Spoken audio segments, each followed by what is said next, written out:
आज की दुनियादारी में आपने नैन्सी पेलोसी और उनकी ताइवान यात्रा पर मचे बवाल को समझा, लेकिन इसके साथ दुनिया की और कई खबरें जो छूट गई हैं उस पर आइए एक नज़र डालते हैं। पहली खबर है ब्रिटेन से। ब्रिटेन में बोरिस जॉनसन के इस्तीफे के बाद एक नया पीएम चुना जाना था। उसके लिए कंजर्वेटिव पार्टी के अंदर ही चुनाव होने थे। पार्टी के अंदर चुनाव के लिए कुछ चरण पूरे हो चुके हैं, जिसमें 2 लोग फाइनल हुए हैं, ऋषि सुनक और लिज ट्रस।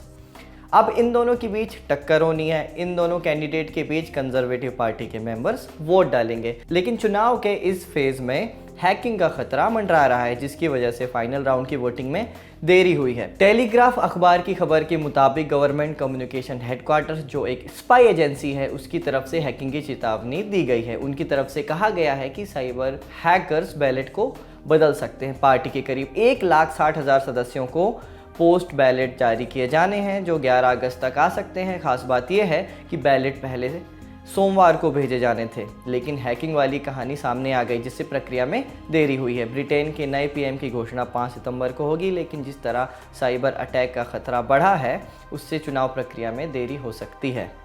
ब्रिटेन के साथ ही आज की सुर्खियों में ऑस्ट्रेलिया भी बना रहा। वजह, ऑस्ट्रेलिया में मार्क बडल नाम के खुखार अपराधी को गिरफ्तार कर लिया गया है। बुधवार को उसे टर्की से प्रत्यर्पित करके ऑस्ट्रेलिया लाया गया था। फिलहाल बडल को डार्विन की स्थानीय अदालत में पेश किया जाएगा, जिसके बाद पुलिस अधिकारी उसे विक्टोरिया ले जाने की तैयारी में लगे हुए हैं। बडल ऑस्ट्रेलिया में सबसे बड़ा मोटरसाइकिल गिरोह चलाता था। बडल के अपराधों की लिस्ट लंबी है।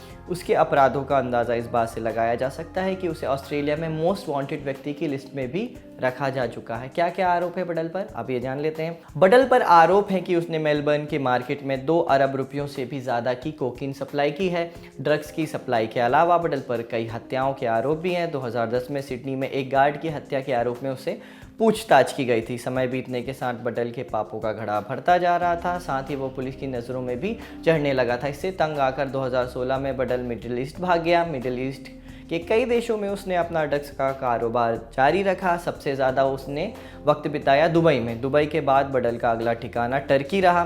टर्की में भी बडल पर ड्रग्स की हेराफेरी और उसे सप्लाई करने के आरोप लगते रहे हैं, लेकिन कुछ समय बाद ही टर्की में उसे गिरफ्तार कर लिया गया। अब ऑस्ट्रेलिया में बडल के ऊपर आगे केस चलेंगे। देश दुनिया की खबरों के बीच आज कुवैत ने भी जगह बनाई। कुवैत में लंबे समय से राजनीतिक विवाद चल रहा है। विवाद यह है कि कुवैत के प्रिंस और संसद के बीच सही ढंग से समन्वय नहीं बन पा रहा है। दोनों के बीच तनातनी बनी हुई है, जिसकी वजह से देश की अर्थव्यवस्था सुधार से जुड़े फैसले लेने में बाधा हो रही है। अब इस विवाद को विराम देने के लिए कुवैत में औपचारिक रूप से संसद को भंग कर दिया गया है।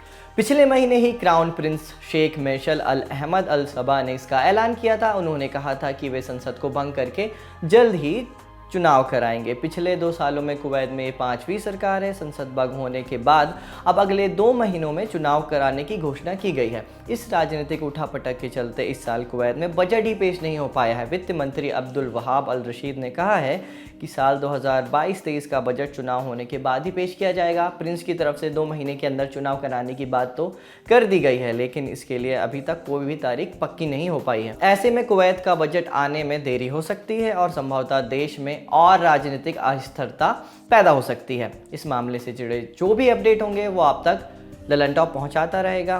तो ये रही देश दुनिया से जुड़ी कुछ सुर्खियां। इस वीडियो को आपके लिए हमारे साथी जतिन ने रिकॉर्ड किया है। मेरा नाम है साजिद और आप देख रहे हैं द ललन टॉप।